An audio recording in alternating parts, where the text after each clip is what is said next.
Hello everyone and welcome back to my channel, and if you're new here, thanks for joining me. I'm Katie and today I'm having a little bit of a play about. There was a sale on Jackson's art web page recently, a big massive paper sale, and I couldn't help but treat myself to the Stonehenge sampler pack, and there's a variety of tiny little miniature pads in there with varying amounts of paper, and they were all varying thicknesses. We've got two of each, and the one I'm not a massive fan of I decided to use for this project. It's the Stonehenge Light, and it's just a little tiny pad of white paper, and it's just ideal for tinkering and playing about with some techniques.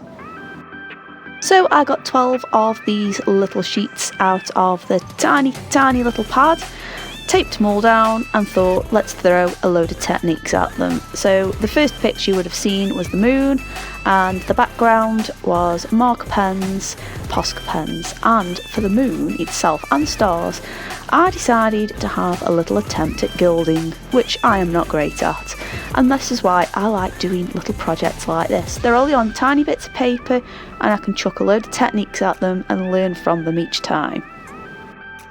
A lot of the materials I've used in here as well are from art subscription boxes, because I do like to use them, and if there's something I'm not massively familiar with, it's a great way to get to know them, because a prompt and a few sheets of paper looking at you there, scroller box, isn't quite enough to explore the materials. So it's kind of nice to have something a little bit less committal and I can have a play about.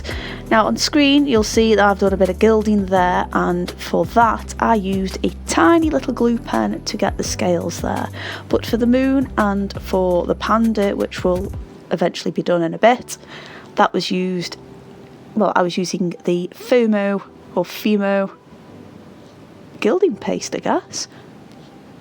Now I could talk about each picture individually, but they are literally just tiny little doodles I've done in a erasable coloured pencil, and they are just doodles and I'm just taking them a bit too far, you could say. But that's fine, this is how I like to experiment. It's not how I always experiment, but you kind of get the idea here, and I wanted to work on several different styles and several different mixes of techniques, and it's a great way to sort through art materials as well, I think. I also wanted to have a try at doing something I don't normally do, which is why there's just a teeny tiny little landscape picture there. And it's not my cup of tea to create. That doesn't mean to say I don't appreciate them, but they're not so. It's not a particular strength of mine. So I just thought I would chuck in your Bob Ross style picture there, because we all love a bit of Bob Ross. Now I must apologise for the weird lighting here. We actually had a sunny day in the UK the day of filming this, which is just beyond. So yeah, the lighting's a little bit odd. I tried my best, but you know, Mr. Sunshine needed to be shown. Anyway, let me know in the comments if this is a similar format to how you tinker around with new materials. I mean, don't get me wrong, there's nothing more exciting than receiving new art materials and getting stuck straight into a project, but as I'm sure you noticed from my last video, that doesn't always work out, and sometimes you can be at risk of ruining a piece. And I'm not just going on about not swatching something, because you can swatch something and then when it works, well, when it comes to working on a project, the results can be very different. So, you know, I guess there's a lesson to be learnt there. This is also a great opportunity to dig out some old materials that I didn't get from subscription boxes. So I've got a few marker pens in there, and also these glittery pens. And no, they're not the Spectrum Noir ones. I've still got them. I don't like them enough to get through them pretty quickly. The little pens, they're sort of a little bit like a Posca pen, but like in the pump action format, but they are glitter and ink rather than them being acrylic based. But I find them pretty good to work with, and you've got the right amount of control there.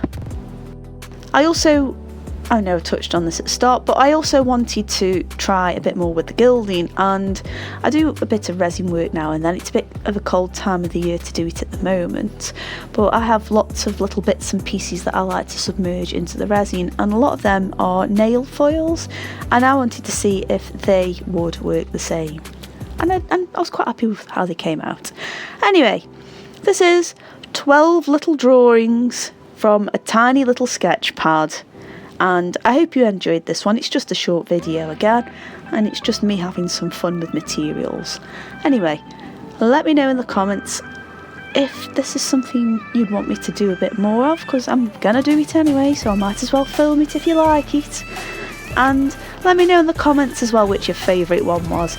I think the moon might be my favourite, but I quite like the panda as well, and the rabbit, and the fox, and the dolphin, and the landscape.